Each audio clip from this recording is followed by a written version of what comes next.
Hey, let's welcome Barry Curtis to the program, political strategist on what might happen in the Senate on this budget deal. Barry, good morning.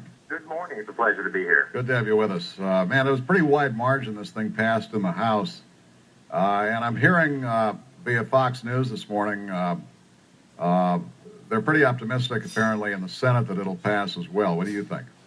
Oh, absolutely. You know, in the House vote, it was 332 to 94. Large margin.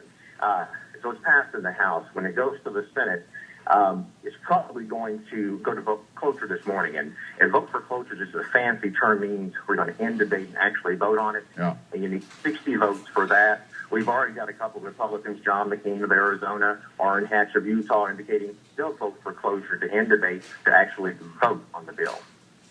Okay, so now I'm hearing analysts say this looks like our Congress used to look, more normal order of things. We actually negotiate and we compromise and we reach an agreement. You're not as optimistic, are you?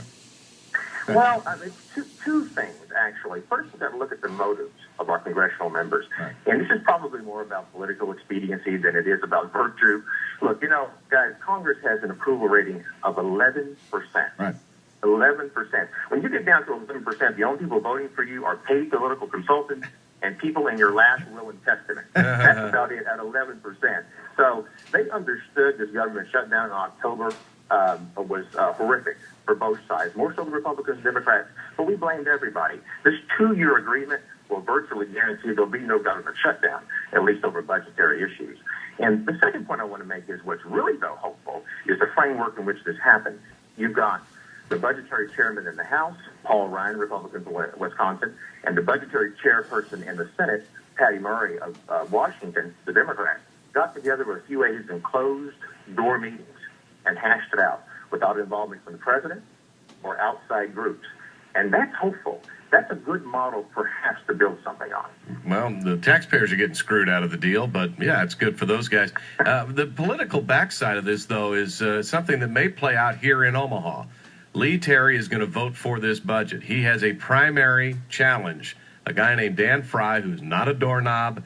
He knows stuff. He's been an active part of the Republican Party around here a long time, smart lawyer. He's going to primary return. And he's going to say, hey, look, this is the problem with Congress. These guys will not make tough decisions. Do you think there could be some political backlash in primaries against some of these people who vote for this budget? Absolutely. And I think that the quote-unquote mainstream or establishment part of the Republican Party has already set this up. You heard John Boehner the other day come out pretty heavy against Tea Party people and what he called outside groups, particularly Americans for Tax Reform, that's Grover Norquist's group, and Freedom Works and other groups. We're already seeing some quote-unquote establishment challenges to some what they term the vulnerable Tea Party incumbents already. So, this is the Republican Party has room for all these views, and it's just about getting our stride back again, getting Republican stride back again, conservative stride back again. And I think this thing's going to work out.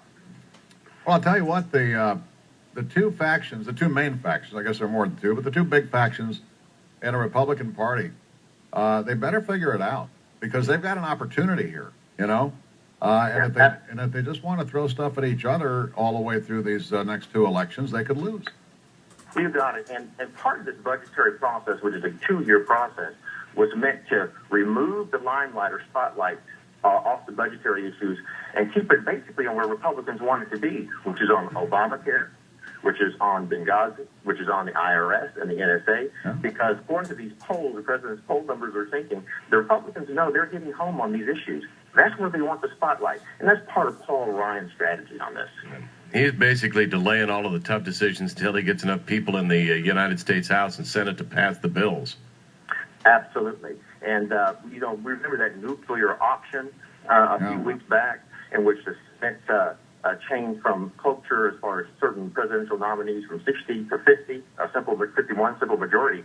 That's probably going to come back to haunt the Democrats sooner than they think with some vulnerable Democratic senators up for election in 2016.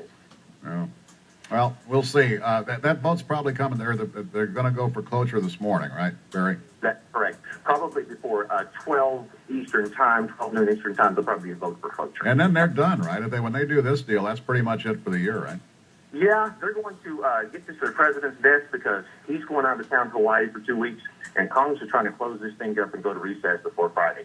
So this is pretty much looking like a done deal. All right, Barry Curtis, thanks so much. Thank you, Pat. Have a good one. Barry Curtis there in D.C.